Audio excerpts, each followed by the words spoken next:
Mayurbhanj जिलार Rairangpur town थाना अंचल लज्जा नाबालिका गण दुष्कर्म नहीं आसिला सांघातिक अभियोग। मात्र यह अभियोग को मयूरभंज जिला पुलिस प्रशासन पक्षर स्पष्टीकरण दिया। गण दुष्कर्म नुहे, सहमति प्रेमिक प्रेमिका जंगल भितर को जाइथिले। संपर्क में मयूरभंज जिलार अतिरिक्त एसपी दीपक कुमार गोछात गणमाध्यम को सूचना दी। माननीय राष्ट्रपति और माननीय प्रधानमंत्री गस्त पूर्व आम आहरी थोड़ा पदक्षेप नौचु।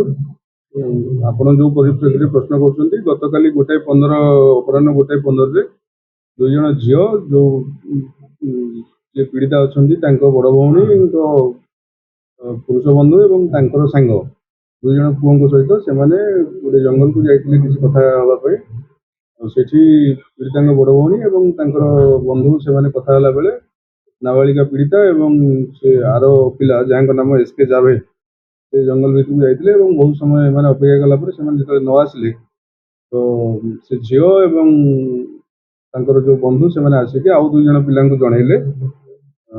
एसके टीपू दुई जन बंधु एसके ओमान एवं एसके जाभेद को जनइले। जनइला किसी समय अपेक्षा कले संध्या समय जे मुख्य अभियुक्त अच्छा एसके मकबुल मोटरसाइकेल रे झील को आणिकी बालुबसा छक जो क्रॉस कले माने पछरे गले घर पाखे एसके मकबुल से झील को छाड़िले। तेज सूचना अनुसार पीड़िता सान भौणी और बड़ भौणी दुहे अन्य दुई जन युवकों सहित निकटस्थ जंगल को जाइथिबा समय सान भौणी तांको प्रेमिक सहित जंगल भितर को जाइथिले। बहु समय धरी न फेरिबा परे बड़ भौणी तांको प्रेमिक सहित घर फेरी अन्य माननकु खबर देथिले। ए खबर पुलिस निकट रे मध्य अभियोग कर दैथिला। मात्र नाबालिका पीड़िता संध्या समय घर को फेरिबा परे पुलिस झीर बयान रेकर्ड करबा सहित पीड़िता को मेडिकल टेस्ट मध्य करा जायथिला। एबे यह गण दुष्कर्म नुहे बोली पुलिस प्रशासन पक्षरु कहा जायछि। पुलिस पक्षरु पीड़िता को उद्धार करी थाना रे अभियोग परे तदंत करुछि पुलिस। ए संपर्क में 3 जन अभियुक्त माननकु रायरंगपुर पुलिस अटक रखी तदंत जारी रखिछि बोली मयूरभंज जिला अतिरिक्त एसपी दीपक कुमार गोछात सूचना दैछन्ति। प्रथम प्राथमिक तदंतरो एटा जणा पड़ला जे एटा झियो सहित सेक्सुअल असल्ट ହେଇଛି। एसके मकबुलिंग करछनी अन्य मानक नॉलेज रे नाही एवं मेडिकल रिपोर्ट मध्ये गैंग रेप रो कोनोसी सेमति किछि नाही जो किछि एविडेंसेस नाही। आउ आमे वर्तमान सुधा 3 जन अक्यूज आमे एप्रिहेंड करछु एसके टिप्पू एसके मकबुल एवं एसके ओमान एवं आमे तदंत करछु जे कहार इन्वॉल्वमेंट कोन थाई परे। एटा गोटे गैंग रेप केस नो, एटा गोटे किडनैपिंग एवं सेक्सुअल असल्ट केस। आमे सबु एंगल रु एविडेंसेस कलेक्ट करी तदंत जारी रखछु। मोटरसाइकिल सीज करछु, मेडिकल रिपोर्ट नेछु, झीर प्राथमिक पर्यायर झीर स्टेटमेंट नेछु एवं फर्दर इन्वेस्टिगेशन आमे कंटिन्यू करछु। देखंतु बिजु जनता दल पूर्वरु बारंबार सरकार दृष्टि आकर्षण कर सारी जे मयूरभंज जिले में आईन श्रृंखला संपूर्ण भाव में विपर्यस्त। सबुदिन देखुए केतबेले रेप होउची, केतबेले मर्डर होउची, विभित्स केतबेले चोरी होउची, डकायत होउची। एवं किछि दिन पूर्व आप देखिथिबे मुरुडा थाना रे सेही भलिया गोटे घटना घटिथिला।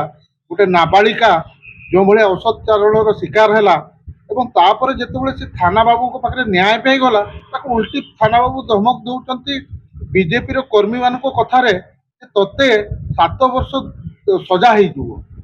तो भाबंतु कुनी झीर मानसिकता कौन हेतुबो। आपण देखुथुबे 19 एवं 20 तारीख भारत वर्षर प्रधानमंत्री नरेंद्र मोदी एवं तांको सहित आम भारत वर्षर राष्ट्रपति जहाँकर निजस्व अंचल निज परिवार निज गाँ राष्ट्रपति महोदय मध्य आसुछंती। किंतु तापरे भी देखंतु सेठी 2-3 दिन पूर्वरु पुलिस डीजी ठारू आरंभ करिकी संपूर्ण ओडिशार पुलिस विभाग से अंचल रे चलचंचल अच्छी। से अंचल रे पूरा नाकाबंदी करा जाइछि। से अंचल रे माने संपूर्ण भाव में पुलिस कब्जा रे रहिछि। सुरक्षा दृष्टि प्रधानमंत्री को सुरक्षा दृष्टि एवं राष्ट्रपति को सुरक्षा रे एते पुलिस लगी बेले राष्ट्रपति को घर पाखु अल्प दूर रे गोटे जंगल रे गोटे हरिजन नाबालिका को जो भाया भाव में गण दुष्कर्म करागला ये को जो भाषा रे निंदा कले मध्य ए कम हो मो पाखे भाषा नाही। एते छोट पिला प्रति गण दुष्कर्म करा जाउची एवं ताठू दुर्भाग्यर कथा होची ଯେ ପୋଲିସ ବାଲା ଗଣ ଦୁଷ୍କର୍ମକୁ ବର୍ତ୍ତମାନ ସୁଦ୍ଧା ସ୍ୱୀକାର କରୁନାହାନ୍ତି ଏବଂ ତାକୁ ଲୁଚେଇ ଦେବା ପାଇଁ ଛପେଇ ଦେବା ପାଇଁ ଚେଷ୍ଟା କରୁଛନ୍ତି। ସେଥିପାଇଁ ଉଚ୍ଚସ୍ତରୀୟ ତଦନ୍ତ ପାଇଁ ବିଜୁ ଜନତା ଦଳ ମୟୂରଭଞ୍ଜ ଦାବି କରୁଛି ଏବଂ ଏଥିରେ ସିଧାସଳଖ ମହାମହିମ ରାଷ୍ଟ୍ରପତି ଏବଂ ପ୍ରଧାନମନ୍ତ୍ରୀଙ୍କର ହସ୍ତକ୍ଷେପ ମଧ୍ୟ ଆମେ ଦାବି କରୁଛୁ ଯେ ସେ ନାବାଳିକା ଆଦି ହରିଜନ ନାବାଳିକାକୁ ତାଙ୍କୁ ନ୍ୟାୟ ଦିଆଯାଉ ଏବଂ ତଦନ୍ତ ସିବିଆଇ ହାତରେ ନ୍ୟସ୍ତ କରାଯାଉ। ମୟୂରଭଞ୍ଜର ସୁବ୍ରତ ପ୍ରଧାନଙ୍କ ରିପୋର୍ଟ, ରିପୋର୍ଟର୍ସ ଟୁଡେ।